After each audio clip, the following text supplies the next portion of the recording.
민주당과 국민의힘을 비롯한 정당들은 주요 회의 때마다 걸어놓는 배경막을 통해 메시지 전달에 주력하고 있습니다. 이 배경막만 봐도 어떤 부분에 집중하는지를 한눈에 볼 수 있는데요. 그렇다면 민주당과 국민의힘은 지금 어디에 힘을 쏟고 있는지 한현희 기자가 살펴봤습니다. 국민의힘이 회의장 뒷벽에 문재인 대통령과 윤석열 검찰총장이 함께 있는 사진을 내걸었습니다. 사진 위에는 지난해 문 대통령이 윤 총장을 임명하며 했던 말을 그대로 적었습니다.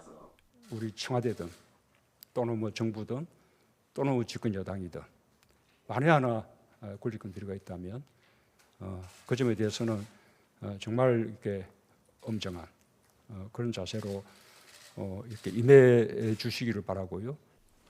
지난 여름 이후 배경막 메시지 전달에 힘을 쏟는 국민의힘이 최근 집중하는 건 내로남불 비판 전략입니다.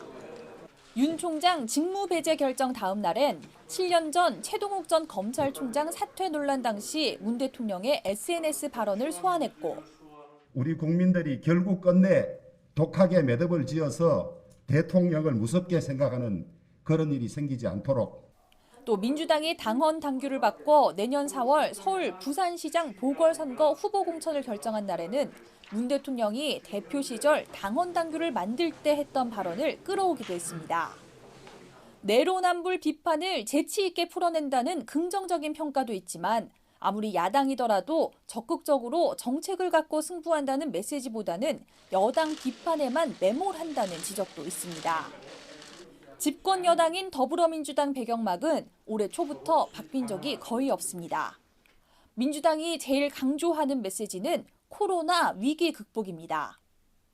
집권 여당으로서 현재 한국 사회의 가장 큰 현안인 코로나 위기를 함께 이겨낼 수 있다거나 K방역이라는 성과문을 앞세워 집권 여당으로서 신뢰감을 주는 데 주력하고 있습니다.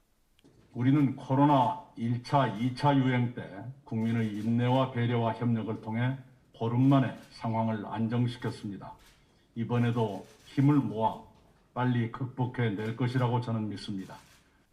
코로나 위기가 당면 과제라는 데는 이견이 없습니다.